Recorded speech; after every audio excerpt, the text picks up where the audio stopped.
देखिए आज यहाँ ग्राम बरौर में भीम ज्ञान चर्चा का आयोजन हो रहा है, तो मैं अब आपको यहाँ पर ये एक एक करके सारे बच्चों को फोटो दिखा रहा हूँ। ये बहुत अच्छी बात है। हमारा समाज आजकल बहुत तेजी से जागरूक हो रहा है। जैसा कि एक तरफ मनुवादी ताकतें हमारे देश को, संविधान को कुचलने में लगी हुई हैं, उसी तरह से हमारा दूसरी तरफ हमारा जो समाज है, जो दलित, शोषित, पिछड़ा, जिसे सदियों से गुलाम बनाए रखा था, वो आजकल बाबा साहब के द्वारा बनाए हुए संविधान के माध्यम से पढ़ लिख गया और उसके माध्यम से उसे जॉब मिलने लगी। अब ये देश के युवा बच्चे जो कि ये बताना चाहते हैं कि हमारे देश को, संविधान को अगर कोई भी ताकत कुचलना चाहेगी तो उसे कुचलने नहीं दिया जाएगा, क्योंकि बाबा साहब ने कहा था कि हर व्यक्ति को बराबरी का पढ़ने लिखने का अधिकार है, जॉब पाने का सबको अधिकार है। अगर बाबा साहब नहीं होते तो शायद मैं समझता हूँ कि ये युवा अपने अपने बात को और अपने अपने माध्यम से नहीं रख पाते। यहाँ पर पूरी तरह से सोशल डिस्टेंसिंग का पालन करते हुए यहाँ पर भीम ज्ञान चर्चा हो रही है, तो बहुत अच्छी बात है कि अब गांव समाज जो शहर से बहुत दूर दूर भी है, वहाँ पर भी बाबा साहब के फॉलोवर तेजी से बढ़ रहे हैं। इसी कड़ी में मैं अब छोटे छोटे क्वेश्चन भी करूँगा बच्चों से और बाबा साहब के जीवन पर प्रकाश डालेंगे। तो बेटा, हमारे देश का क्या नाम है? भारत। भारत की राजधानी कहाँ है? Very good, very good. Delhi. देखिए बच्चे ने बताया भारत की राजधानी दिल्ली है। और इसी तरह से बेटा, हमारे प्रदेश का क्या नाम है? उत्तर प्रदेश। Very good. ये बच्चे ने क्या बताया? फिर से बोलो बेटा। उत्तर प्रदेश। देखिए ये बच्चे जो कि बाबा साहब का तस्वीर भी लिए हुए संदेश देना चाह रहे हैं कि इन्हीं बाबा साहब के माध्यम से जो इन्होंने संविधान लिखा उसी को पढ़ करके आज इनके लिए भी पढ़ने लिखने का अधिकार दिया गया है।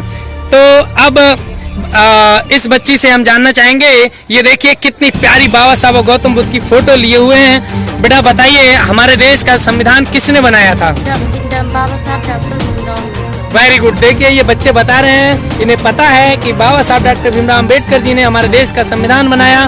तो बाबा साहब बेटा, हमारे जो संविधान कितने समय में बनकर तैयार हुआ था? 2 साल 11 महीने 18 दिन। Very good. देखिए इन बच्चों को पता है, क्योंकि हमारे देश का संविधान 2 वर्ष 11 माह 18 दिन में बनकर के तैयार हुआ था। इसी कड़ी में अब हम जानना चाहेंगे कि हमारे देश का प्रधानमंत्री का क्या नाम है बेटा? नरेंद्र मोदी। देखिए इन बच्चों को पता है, क्योंकि अगर ये पढ़े लिखे नहीं होते तो इन्हें ये भी नहीं पता होता कि हमारे देश का प्रधानमंत्री कौन है, कौन नहीं है। तो इसी कड़ी में मैं आगे भी और अब यहाँ के धुआंधार प्रचारक, जिसे स्टार प्रचारक कहना चाहिए गांव के, और हमेशा से बहुत संघर्षशील, बहुत युवा जोशीले व्यक्ति हैं यहाँ पर, जिनका नाम है काशीराम जी। अब मैं इनके सामने चलता हूँ, इनसे कुछ पूछेंगे बाबा साहब के बारे में। थोड़ा सा शॉर्ट में बताइए कुछ, बाबा साहब का जन्म कहाँ हुआ था, बताइए। नमो बुद्धाय, जय भीम सभी देशवासियों के लिए। और आप यहाँ आए, ये इस तरह से मेहनत कर रहे हैं और समाज को जगाने का जो काम कर रहे हैं बाबा साहब के, युवा समाज के लिए और शिक्षा दिलाने का और महत्व आगे बढ़ जाता है ऐसी स्थिति में। तो बाबा साहब डॉक्टर भीमराव अम्बेडकर का जन्म मध्य प्रदेश महू जिले में हुआ था। देखिए अभी काशीराम जी को सुना, जिन्होंने बताया कि बाबा साहब का जन्म मध्य प्रदेश के महू में हुआ था 1891 में। इसी तरह से गौतम बुद्ध के बारे में कोई बताना चाहेगा? गौतम बुद्ध जी ने एक डाकू हुआ करता था, उसके लिए हम जानना चाहेंगे गौतम बुद्ध के बारे में। थोड़ा बताइए, अंगुलीमाल के क्या था, उसे कैसे करके उन्होंने मार्ग उसका चेंज करवाया?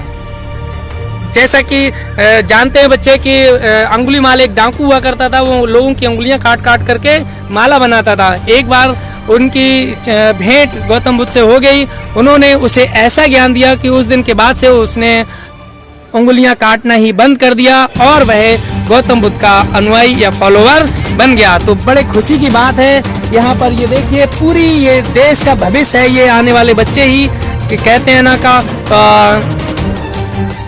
Future of the nation depends upon the student कि जो राष्ट्र का भविष्य है वह विद्यार्थियों पर ही निर्भर करता है। तो मैं ये दिखाना चाहूँगा और बड़ा अच्छा लगा कि यहाँ पर बहुत शॉर्ट में ही सोशल डिस्टेंसिंग का पूरा पालन करते हुए भीम ज्ञान चर्चा हुई। इसमें बताया बच्चों ने बाबा साहब का जन्म कहाँ हुआ, बाबा साहब संविधान हमारा किसने बनाया और वो संविधान बन करके कितने समय में तैयार हुआ।